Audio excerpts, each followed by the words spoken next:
दोस्तों नमस्कार, मैं हूं आपका दोस्त आलोक कुमार। आज एक बार फिर अपनी नई सीरीज में आपके अपने चैनल वॉक विद आलोक में एक नए एपिसोड के साथ आपके साथ मुखातिब हूं। दोस्तों अभी हमने इंडिया पाकिस्तान का युद्ध देखा जिसमें कि भारत ने पाकिस्तान को बहुत ही अच्छे तरीके से रेला। और एक चीज आपने बहुत कॉमन देखी होगी कि जितनी भी मीडिया ब्रीफिंग्स हुई उनमें जो वाइस एडमिरल एन प्रमुख साहब थे नेवी इंडियन नेवी की तरफ से, उन्होंने बहुत क्लियर कट बोला कि हम पूरी तरीके से प्रिपेयर्ड हैं और हमारे आईएनएस जो बहुत सारे हैं वो मुंबई के कोस्ट पे खड़े हैं कराची की तरफ जाने के लिए। तो क्या कभी सोचा कि जब आईएनएस इतने बड़े जलपोत होते हैं, जब ये एक दूसरे देश की तरफ मार्च करते हैं तो इनको आप रडार से नहीं बचा सकते हैं कभी भी। रडार के रेंज में ये हमेशा रहते हैं तो बहुत सारे खतरे होते हैं इनमें, बहुत सारे अपने तरीके के बहुत सारे मारक क्षमता वाले संयंत्र लगे हुए होते हैं। इसके बावजूद आप कोशिश होती है कि आईएनएस के आसपास का पूरा एरिया क्लियर करके रखा जाए। तो कभी क्या सोचा है कि क्या ऐसी चीज होती है जो नेवी के पास, जो ये आईएनएस के टाइप के बड़े बड़े कंटेनर जलपोत हो या फिर नेवी के जलपोत हो, इनको कौन क्लियर करके रखता है?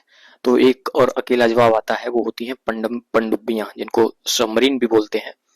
और ये पनडुब्बियां कभी आपने अगर न्यूज में या किसी मूवी में देखी होंगी तो ऐसा लगता है कि जैसे छोटी सी मछली होती है समुद्र के बीच में, छोटी सी दिखती हैं क्योंकि ये हमेशा जल के अंदर मोस्टली रहती हैं और जल के ऊपर अगर आती भी हैं तो जस्ट जो इनके ऊपर का ट्रंक होता है वही दिखता है, जल के अंदर ही मोस्टली रहती हैं। कभी आपने सोचा कि क्या साइज की होती होंगी? तो चलिए मैं आपको आज एक ऐसी ही बहुत ही जल्दी डीकमीशन हुई, यानी कि जो खुद नेवी में थी, काम कर रही थी और बहुत ही जल्दी 10 साल पहले अभी डीकमीशन हुई, ऐसी एक इजराइल की नेवी की पनडुब्बी के अंदर आपको लिए चलता हूँ। मैं अपना एक्सपीरियंस बताऊं तो मुझे लगता था कि पनडुब्बी होती होगी 15-20, मैक्स टू मैक्स 25 फुट की।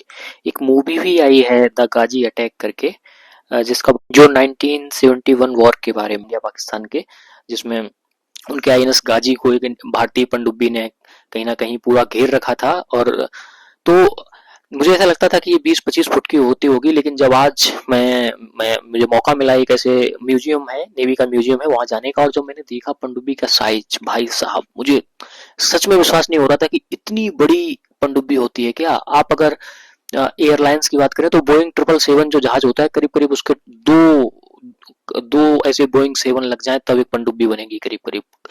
मतलब जो अभी स्टेट ऑफ द आर्ट पनडुब्बीज हैं, जो बड़ी पनडुब्बी हैं आज की, वो तो बहुत लंबी है, 130 फीट से भी बड़ी हैं, बट नॉर्मली 50-1 मीटर के आसपास की पनडुब्बी रहती है। ये थोड़ी लाइक अभी 10 साल पहले डीकमीशन हुई, मतलब ये बनी हुई होगी तो 1980 के आसपास की होगी। तो मैं चलो आज आपको दिखाता हूँ कि कैसे एक पनडुब्बी जल के अंदर, समुद्र के अंदर 200-200 फीट नीचे गहराई में बहुत हाई प्रेशर में कैसे ऑपरेट करती है, क्या उसके अंदर होता है। आपने सुना भी होगा, अगर आपने मूवी द गाजी अटैक या बहुत सारी मूवी बनी है नेवी की जिनमें पनडुब्बियों का जिक्र किया गया और उनके अंदर की लाइफ स्टाइल की बात करी गई है, या फिर आप जब किसी मर्चेंट नेवी ऑफिसर को या उनके किसी एम्प्लॉय को देखते हैं तो आप बात करते हैं तो पता चलता है कि मर्चेंट नेवी या फिर नेवी की लाइफ इन जनरल बहुत टफ है, बहुत मुश्किलात का सामना करना पड़ता है। तो उन सबको जानने के लिए, और जो आप जलपोत के ऊपर रहते हैं तो आपको खुली हवा, पानी, बारिश, धूप सब मिलती है, लेकिन जब आप पनडुब्बी में होते हैं तो आप 100 फीट 200 फीट तक नीचे गहराई में, समुद्र के नीचे बहुत ही हाई प्रेशर, जहाँ पे सांस लेना भी मुश्किल हो जाए, ऐसे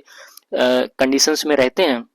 तो सब कुछ जानने के लिए कि ये बात हमेशा से, जैसे कभी मैं अपना बताऊं, मैंने इंडिया में कोई ऐसा म्यूजियम नहीं घूमा जहाँ पे मैं पनडुब्बी के अंदर जाने का कोई मुझे सौभाग्य मिला हो। तो हमेशा एक मूवी को देख के और ये सब डॉक्यूमेंट्रीज को देख के हमेशा रहता था कि अंदर क्या होगा। तो चलिए आज मौका मिला, मैं सोचा कि आपको भी इस एक अच्छी चीज से रूबरू कराऊं। तो चलिए आज अंदर अंदर चल के देखते हैं कि क्या क्या होता है। वाह On off RPM. It's amazing. This Nothing in front, everything on the side. sides, yes. And they have to, it's like a space station, no? Space, exactly. It's the same. Look, click. How would be they managing all these bulbs? You see, I mean, there are, I think, hundreds of bulbs. Oh, look. That's in Hebrew. This is dive and up Okay. and down. Depth. Down, up. That's amazing. So that's the steering. Man is steering. Main steering here. That's it. On the side. Weird. Wow. Main steering Main here. steering. No. You're main visualizing the front from here. If and somebody wants to go, he cannot go Yeah, because the this is- driver is look, there. RPM. Pilot is here. Main steering, up and down, the whole ship, up and down. Man. That's amazing. Man. And what's that? Manual control, something. Hand wheel. This Navigation, again. probably. Yeah, Navigation. there's compensation. I like this. I think this is. Huh? I like this one. I think this is for the fuel level. I think this is fuel level. Trim. You remember we saw those tiny trim? Yes. Ah. Yes. Yes. Wow. And what like this is for pressure managing or something? I don't know. What's going on? That's amazing. I believe, How would they remember which one to I operate? think I think there what would we're be- actually seeing is redundancy. Because this is so dangerous, right? If you do something wrong. It has to be redundancy in DevOps. Like safety factor of 3 or 4. Like I believe even there if you are doing something wrong, it's not gonna affect the whole process. Yeah, think about it. In And terms I've- of weight, they don't really care. And I've heard that, like at the very deep sea level, they have a lot of pressure. I mean, obviously, and then they start like vibrating. The whole submarine will start This vibrating. is also valves. How do you know? Maybe this is. Where's the motor? The main motor. Downside there are like I have. That's batteries. That's vents for back battery, vents for forward battery. Oh, that's that's for hydrogen something. Hydrogen measuring. Something. In the dissolved water, Oh, I don't know. there you go. Manual something. closing with push window handle. Another more valves. Closing. This is the red one, so it's Of what? Main switch generator. Oh, generators. generator. Everything. There are electricity multiple is there. generators, so it's like Yes. it's for the battery switch. So I think Yeah. Oh, that's propulsion system. yes, Propulsion. yes. So someone is using propulsion. तो दोस्तों अगर आप एक पनडुब्बी को different compartments में बांटे मोटा मोटी तो 3 पार्ट होते हैं। पहला होता है कंट्रोल रूम जहां से पूरा नेविगेशन, उसकी डायरेक्शन कितनी गहराई में है, रडार, ये सब चीजें जहां से कंट्रोल करी जाती हैं। और नेविगेशन पैनल्स होते हैं, यहाँ पे कमांड मॉनिटर होता है और स्पेशली जो हेड ऑफ द सबमरीन होता है वो यहीं पे रहता है और यहीं से पूरी चीजें मॉनिटर करता है। दूसरा जो रूम आता है वो आता है, अच्छा एक बात और बता दूं, ये कंपार्टमेंट्स में बोल रहा हूँ बट ये different part of the submarine है, ऐसा नहीं कि ये स्पेसिफिकली एक अलग अलग एरियाज में होते हैं, क्योंकि नेवी बहुत कॉम्पैक्ट डिवाइस, जो सबमरीन है सॉरी, वो बहुत कॉम्पैक्ट डिवाइस है, बहुत कम जगह में बहुत सारी चीजें करनी होती है। उनको अपना टॉर्पीडो यानी कि मिसाइल भी अंदर से ही फिट करना होता है और इतना हाई भी प्रेशर झेलना होता है एक सबमरीन को, इसलिए बहुत ही हैवी मेटेलिक सरफेस होता है इसका, ऊपर से वाटर प्रूफिंग बहुत अच्छी होती है, तो बहुत कॉम्पैक्ट है, मतलब बहुत कम जगह में बहुत ज्यादा चीजों को करना होता है।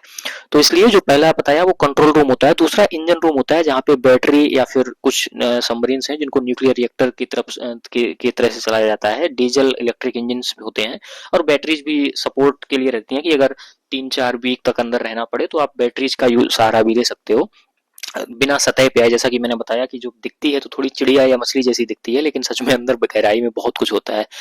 तो न्यूक्लियर रिएक्टर के मतलब ये बहुत ट्रेडिशनल है कि न्यूक्लियर रिएक्टर मतलब एक्चुअल रिएक्टर नहीं, न्यूक्लियर रिएक्टर से एनर्जी पैदा करके उसको सबमरीन को चलाया जाता है और ये बहुत कॉमन है। तीसरा होता है जो वहाँ पे क्रू मेंबर्स रहते हैं, क्रू क्वार्टर्स रहते हैं, उनको रहने की जगह, उनके वॉशरूम की जगह, उनके सैनिटेशन की जगह, ये सब चीजों के लिए जो क्रू रहते हैं उनके लिए जो वॉशरूम उनका और जो उनका रेस्ट रूम मतलब सोने की जगह, तो ये 3 मोटे मोटे पार्ट होते हैं एक सबमरीन के अंदर। मैं आपको तो चलिए दोस्तों, इसी brief introduction to the interior of a submarine के साथ आपसे विदा लेते हैं और ये आशा करते हैं कि आपको ये कंटेंट और चैनल ज़रूर पसंद आया होगा और आप इसे ज़रूर शेयर और सब्सक्राइब करेंगे। मिलते हैं एक नई कड़ी में एक नए एपिसोड के साथ। धन्यवाद। Thank you so much.